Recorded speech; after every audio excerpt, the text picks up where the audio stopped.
Konflik yang melibatkan Rusia dan Ukraina yang didukung oleh NATO tampaknya semakin memanas. Aksi penyerangan demi penyerangan menambah daftar panjang kemungkinan Perang Dunia Ketiga akan terjadi. Terutama jika dalam waktu dekat, kedua negara tak kunjung menemui kata sepakat untuk mengakhiri aktivitas saling serang di antara mereka. Baru-baru ini Rusia kembali melakukan langkah yang sangat tidak terduga. Pada Kamis tanggal 26 Desember kemarin telah dilaporkan bahwa Rusia menembak jatuh sebuah jet tempur F-16 buatan Amerika Serikat. Jet tersebut diketahui dilumpuhkan setelah diduga hendak melakukan serangan ke wilayah Zaporozhye, salah satu wilayah Ukraina yang saat ini diklaim sebagai milik Moskow, melalui referendum yang dibuat pada September 2022. Lebih detailnya lagi, F-16 merupakan bantuan yang diberikan oleh aliansi NATO dari bulan Juli untuk mendukung Ukraina dalam menghadapi perang dengan Rusia. Walaupun sejak diberikan kepada Ukraina, F-16 jarang digunakan untuk pertempuran udara. Karena jet F-16 sendiri biasanya digunakan oleh Ukraina untuk mempertahankan diri dari ancaman rudal yang ditembakkan oleh Rusia. Menurut pengakuan dari Wakil Ketua Dewan Koordinasi Rusia untuk Integrasi Wilayah Baru, Vladimir Rogov, pesawat F-16 tampak berada di posisi siap untuk meluncurkan serangan rudal ke wilayah tersebut. Salah satu perusahaan swasta Rusia, yaitu Forest, bahkan menawarkan hadiah fantastis sebanyak $170.000 untuk siapapun yang menembak jatuh F-16 milik Ukraina pertama kali. Dalam salah satu laman Bulgaria Military, disebutkan bahwa para analis militer terus melakukan pemantauan di lapangan. Dikatakan bahwa jika saja Rusia kembali menembak jatuh F-16 lainnya, kemungkinan hal tersebut akan menjadi suatu momen krusial dalam pertempuran yang berlangsung di udara. Dijatuhkannya F-16 pun secara tidak langsung telah membuat resiko bagi Ukraina yang selama ini selalu mengandalkan senjata dari Barat menjadi kian meningkat. Pertahanan mereka tampaknya mulai terancam, sementara kini Rusia tak segan-segan dalam memutuskan langkah yang berani dalam menunjukkan kegigihannya untuk melawan setiap pergerakan dari Ukraina. Selain serangan yang berlangsung di udara, ketegangan juga timbul di wilayah perairan. Dilaporkan pada 23 Desember, satu hari sebelum F-16 dijatuhkan, sebuah kapal Rusia yang berangkat dari pelabuhan Rusia, St. Petersburg dari tanggal 11 Desember, telah tercatat terakhir terlihat mengirimkan sinyalnya. Kapal tersebut adalah jenis kapal kargo yang ternyata telah tenggelam akibat dihantam oleh 3 ledakan di wilayah Laut Mediterania. Berdasarkan pernyataan yang didapat dari pihak perusahaan kapal, apa yang terjadi merupakan ulah dari teroris. Tak lama kemudian, pernyataan lainnya muncul dari Kementerian Luar Negeri Rusia. Ia menyebut bahwa kapal kargo Ursa Major yang dibuat pada tahun 2009 tersebut telah tenggelam sesaat setelah ledakan besar, menghancurkan ruang mesin, dan pada saat itu 16 awak kapal yang ada di dalamnya sempat dinyatakan hilang. Kapal yang tenggelam itu disebut tengah membawa 2 buah derek pelabuhan berukuran raksasa di deknya, dilengkapi dengan ember pemuatan serta 2 penutup palka berat yang berfungsi untuk kapal pemecah es. Kemudian sebanyak 129 kontainer kosong dan 1 kontainer yang ukurannya mencapai 20 kaki juga peralatan atap.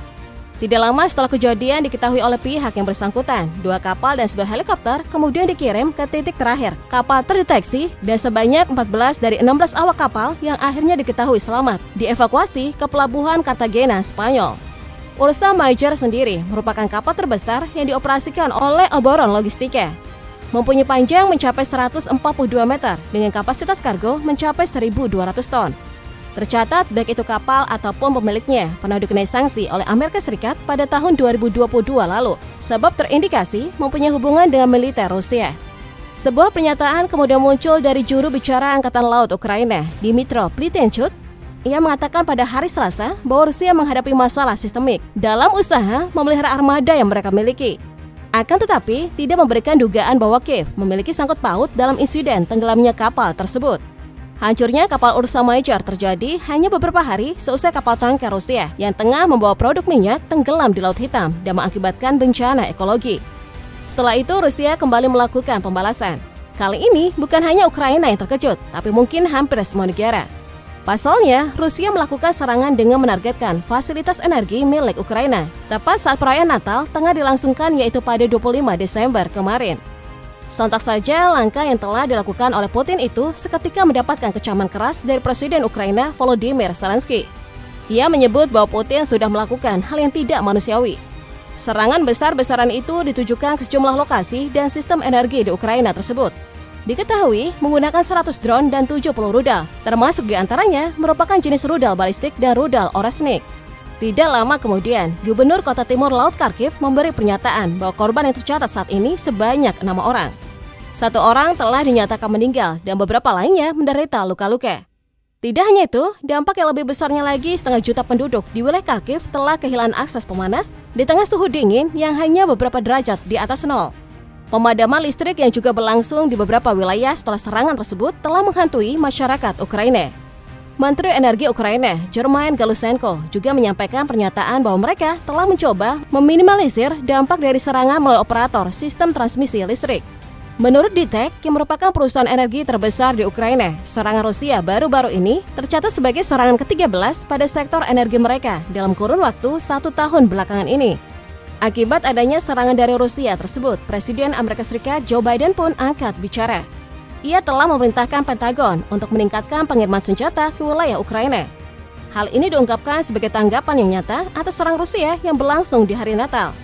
Biden sendiri sangat mengecam serangan yang dilakukan oleh Rusia dan berkomitmen untuk terus memberikan dukungan terhadap Ukraina sampai akhirnya nanti dapat mengalahkan Rusia.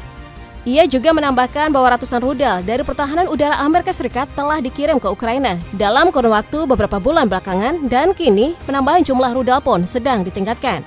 Keith Kellogg, yang merupakan calon utusan perdamaian Ukraina yang dipilih Presiden terpilih Donald Trump, juga mengkritik serangan tersebut dengan menyebut Natal sebagai waktu damai. Sementara itu, di tengah kekacauan yang terus terjadi di antara Rusia dan Ukraina, pada hari Kamis kemarin, Presiden Putin telah mengklaim bahwa Presiden Amerika Serikat, Joe Biden, yang saat ini tengah berada di akhir masa jabatannya, telah mengusulkan terkait ditundanya keanggotaan Ukraina di NATO pada 2021 silam. Lebih jauhnya lagi, menurut Putin dalam pernyataannya di hadapan wartawan St. Petersburg, pada waktu itu Amerika Serikat mengusulkan hal tersebut kepadanya mengenai penundaan keanggotaan Ukraina di NATO selama kurang lebih 10 hingga 15 tahun, karena Ukraina dinilai belum siap. Dengan pertimbangan tersebut, Putin pun menyetujuinya, namun rupanya tetap saja pada kenyataannya Amerika Serikat telah mempersiapkan dan menerimanya.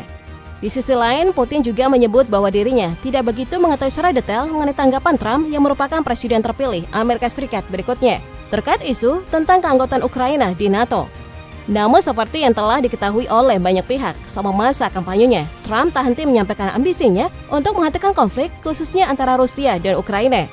Selain itu, dalam beberapa waktu terakhir, Putin pun sempat menyinggung pembicaraan yang ia lakukan dengan Perdana Menteri Slovakia, Robert Fico. Putin mengatakan bahwa Fico telah memberikan pernyataan bersedia menjadikan negaranya sebagai platform untuk kepentingan negosiasi antara Moskow dan Kiev.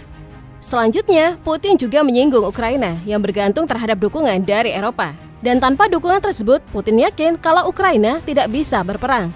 Namun katanya lagi, kini Ukraina seperti sedang menghukum Eropa dengan melakukan penutupan kontrak transit gas Rusia ke Eropa.